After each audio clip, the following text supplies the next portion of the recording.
Hello my friends, my name is RipperX. Today we're going to be talking about one of the most legendary MMOs in the history of MMOs, in the history of online games, in the history of gaming. The game is called Asheron's Call. We are going to specifically be talking about Darktide. Darktide was a server on Asheron's Call. Some of the most amazing stories has come from this server based on a few key elements. Darktide is the one world of Turbine Entertainment's massively multiplayer online role-playing game Asheron's Call, which allows unrestricted player killing.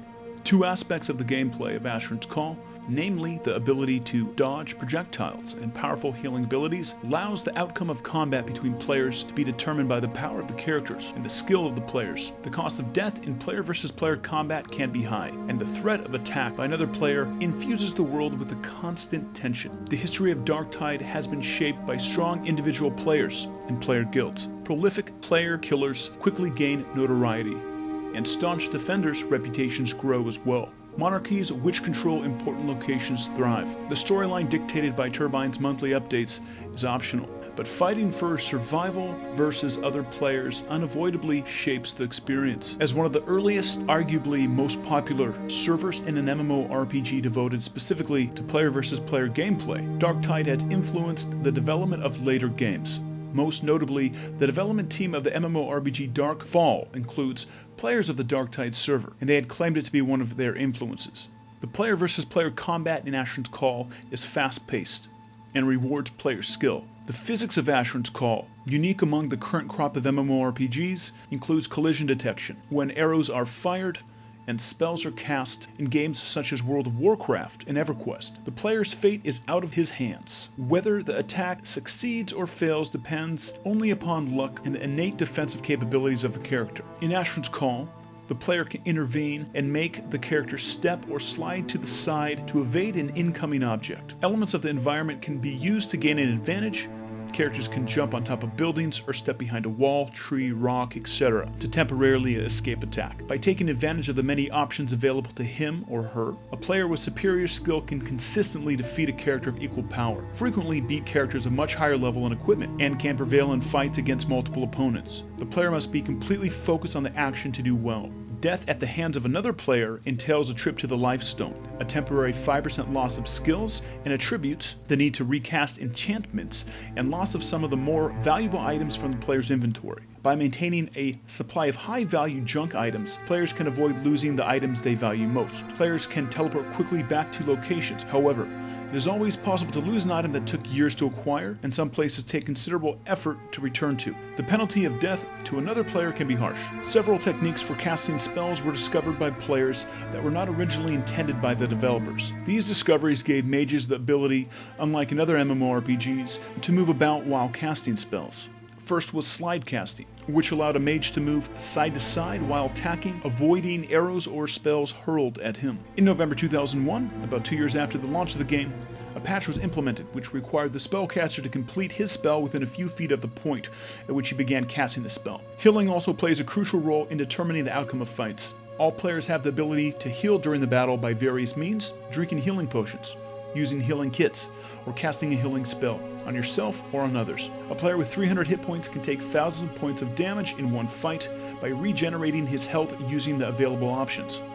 Deciding to heal at the right moment can change the outcome of a battle, potentially extending it a great time. Over the years, as character healing skill increased and new healing items became available, healing has become even more potent. The organization of players into monarchies was accelerated by the realization that the patron-vassal relationship could be extended. As Turbine originally intended, a portion of the experience points earned by the vassal is passed on to the patron, to whom an oath of loyalty has been made. Sometime after the beginning of the game, it became widely known that most of this experience could be passed on to the patron's patron, and again to the next patron. Thus, great chains of players could be constructed, generating massive amounts of experience. Rate of advancement was greatly increased, as was the pressure of joining large guilds. Another discovery by the players affected gameplay enormously. High levels of spells called Banes were present in the game, which greatly increased the ability of armor to reduce damage. These powerful spells were supposed to be rare, due to the hours and hours of research and large amounts of money needed to discover them. The code behind these spells was cracked by the players, and a program was written and distributed which eliminated the need to do research. Soon, nearly every player had high-level spellbanes, which reduced melee and archer attacks to small damage. Mage war spells were not affected by the banes, so they continued to do large damage and quickly became the dominant class. Antis and PKs. The alignment of most characters on Darktide falls into a few categories. Those who kill other players without any reason, random PK, PK, or RPK.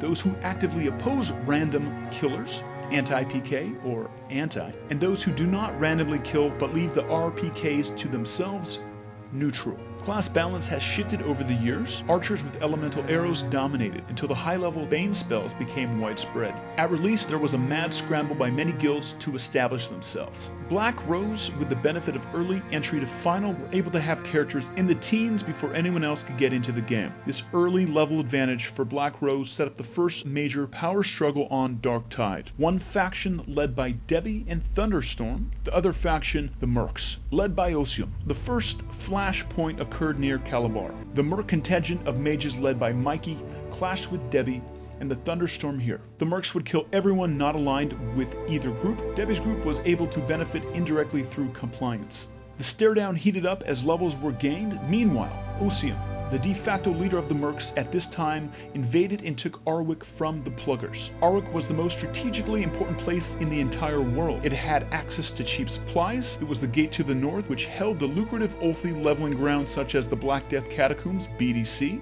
It also had the subway, which allowed nearly instant access to most regions in the world. Debbie's faction had arrived first, and they took a stand against the Mercs. After a short and brutal war, Mikey led the Merc mages to a decisive victory, resulting in the dissolution of Debbie's monarchy. Following the Mercs' conquest of Debbie, they maintained firm control of all premier leveling grounds. Speculation as to why the Mercs began to withdraw from Asheron's Call after a few short months still continues in some corners to this day. Some suggest that the Mercs felt their absolute power slipping away. Others will propose they simply were not happy with the future of the game given its current direction. In any case, the Mercs slowly withdrew through late January before the guild as a whole abruptly left following the stick melee patch. The first era of Darktide ended with the Mercs leaving.